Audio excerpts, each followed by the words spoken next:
Hi friends, welcome my channel MS study centre. Friends, आज video रे मु आपन गोटे नुआ अपडेट देबी जोटा होची कि इलेक्शन कमिशन ऑफ इंडिया आपनकर इलेक्शन केबे कोन हबो आ कोड ऑफ कंडक्ट केबे कोन लागबो। जति कोड ऑफ कंडक्ट लागुची आपनकर कोनोसी प्रकार वैकेंसी जो ओएसएपी आईआरबी हो बा पीएमटी ड्राइवर हो बा एक्साइज कांस्टेबल हो बा आपन जो एसआई 2023 ये सब आपनकर रिक्रूटमेंट आसीबो ना नहीं ताहा रिलेटेड आपन भिडियो रे डिटेल कहबी। जेहेतु पिला माने बाहर भिडियो टी करछि आपन टिके नॉइज रो टिके साउंड गाड़ी साउंड होउथबो तो पिला माने तुमे एडजस्ट करी एटा सुनो। पिला माने जति जो माने नुआ करे चैनल को आसीछ आमे कोन करबा चैनल को प्रथमे सब्सक्राइब करबा एही प्रकार लेटेस्ट इन्फॉर्मेशन पाई आउ सब प्रकार कॉम्पिटिटिव पाई एही चैनल मध्ये आपन को क्लास प्रोवाइड करा जति आपन ए पर्यंत देखि नाथि से क्लास सब देखंतु आउ चैनल को सब्सक्राइब कर रखंतु। पिला माने आजिर टॉपिक होची किछिटा इंपोर्टेंट मु कहूची आमर इलेक्शन केबे हबो जून 24 रे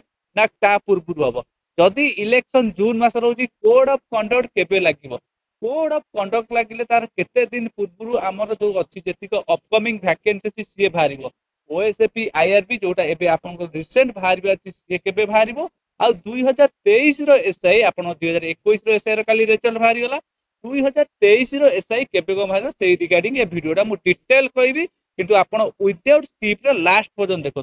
फास्ट पिला माने एई जो पीडीएफ टा देछि एईटा होछि गवर्नमेंट ऑफ इंडिया तरफ रु हमर जो इलेक्शन कमिशनर ऑफ इंडिया अछनी तांको थ्रो रे गोटी आपनकर कोन आइछि ना लेटर एटा होछि वायरल लेटर एवं एई लेटर रे से कोन होइछि काहा पाखु पठेइछनी माने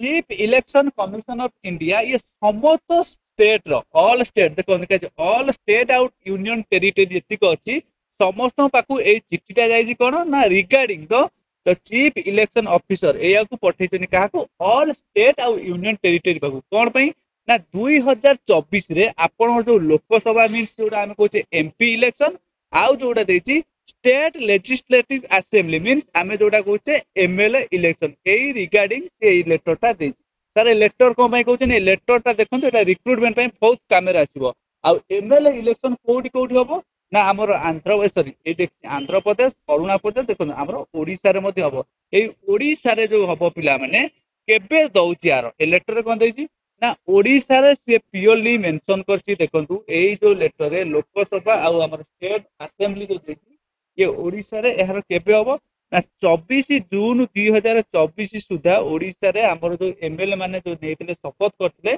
एई जो विधानसभाटा भंग होछि ता माने कोन 24 तारिख रे आमर इलेक्शन हबो कि नहीं सेमिति 24 रे हबोनी 24 जून सुधा आमर एटा डेडलाइन एक्सटेंशन हे जाउछि माने सरी जाउछि हुए तो एहा पूर्वरु आपनकर इलेक्शन हे पारे बाकी इलेक्शन हबा पूर्वरु आपनकर कोड ऑफ कंडक्ट लागिवो आ ए लेटर रे पूरा क्लियरली मेंशन करिछि जो माने होम डिस्ट्रिक्ट जो माने इलेक्शन रे जो माने अपॉइंटेड रहिबे बा जो माने सेतरे संश्लिष्ट रहिबे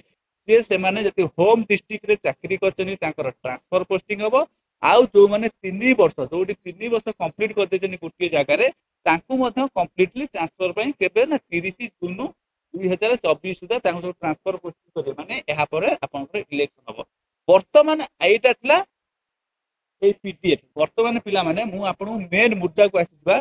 सर आहार द्वारा हमर रिक्रूटमेंट रे प्रभाव को पड़िबो रिक्रूटमेंट प्रभाव पड़िबो एहा कि पिला माने आपण जानतनी जति गोटे कोड ऑफ कंडक्ट ए सीओसी जतल लागि दिबो आपनकर कोनोसी प्रकार आउ रिक्रूटमेंट भारी पारिबो नै साल ताले कोड ऑफ कंडक्ट केबे लागिवो जदि आपनकर ए जून 24 सुधा आपनकर विधानसभा भंग होउछ माने विधानसभा कार्यकाल शेष होउछ ता माने जून मास रे आपण भारिबो कि सेटा मु कहि परिबिनी कि केई कहि परिबिनी सेटा चीफ इलेक्शन कमिशन जेबे डिसाइड करबे हुए तो जून मास रे करि पारंती हुए तो मे मास रे करि पारंती हुए तो एप्रिल मास रे इलेक्शन करितान इलेक्शन करिवार केते दिन पूर्वरु आपनकर कोड ऑफ कंडक्ट लागु एबे मैक्सिमम या पूर्वरु जो कर्नाटक इलेक्शन होइतला बा एबे जो आपनकर गला कोडा राजस्थान आ हमर मध्य प्रदेश इलेक्शन पाखा पाखी आपनकर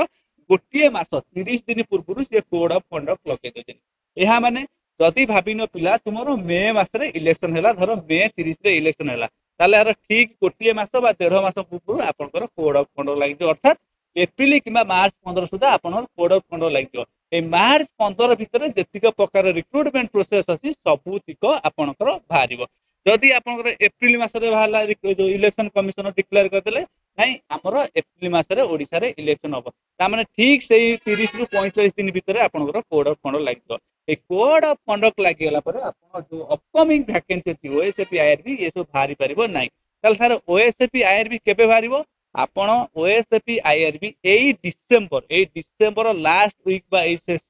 31 तारिख सुधा देखंतु जदि भी आपनकर न भाची मु आपन डेफिनेटली ग्यारंटी सहित कहूँ जनवरी मसरे आपण बाहर आउ इलेक्शन पूर्व आपन कन्फर्म 100% ओएसएपी आईआरबी बाहर आउ 2023 एसआई ये खूब सर्टली 10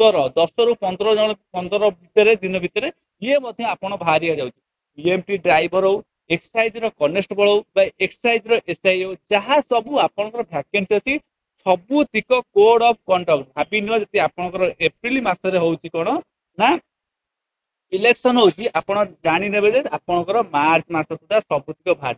तेनु करू पिला माने तुमरो वर्तमान काम होला ये पोस्ट आपनकर इलेक्शन पूर्व जेटी हो हाई स्कूल टीचर हो जहाँ सब ओडिसा गवर्नमेंट रा जा अछि वेलफेयर हो ओबीएस हो जहाँ सब अछि ये सबुतिक आपनकर भारिबा को जाउची आपनकर वर्तमान काम रहिला आपण वर्तमान डायरेक्ट पाठरे फोकस कर दो आपण को डेफिनेटली कहूँ आपण यदि परिश्रम करिसंदी 100% आपण सक्सेस पाइबे आ एटा थिला पिला माने आज रो आपण गोटे इलेक्शन कोड ऑफ कंडक्ट एटा हम कहि काली गोटे वीडियो पिला माने आपण कहि देबी 2023 रो एसआई रिलेटेड पूरा गोटे वीडियो करिवि तार डिटेल सिलेबस कोन एलिजिबिलिटी क्राइटेरिया कोन केबे बाहरिबार पॉसिबिलिटी रहूची आ 2021 जो एसआई ये केबे जॉइनिंग दबार पॉसिबिलिटी रोज कारण 2021 और 2023 ये पाखा पाखी ता सहित रिलेटेड होजी ता 2023 रिलेटेड एसआई पे जति आपण देखिबा पय चाहतनी एटा काली रो वीडियो मु नेकी आसीबी आपण को कहूची चैनल को के सब्सक्राइब करी रखिता दो और सब्सक्राइब कला रे पिला ऑल नोटिफिकेशन क्लिक करियो कारण जहां आपण को लेटेस्ट इंफॉर्मेशन देबी आपण सेही माध्यम रे जानि परिबे और टेलीग्राम चैनल रे जॉइन हो तो more information thank you thanks for watching.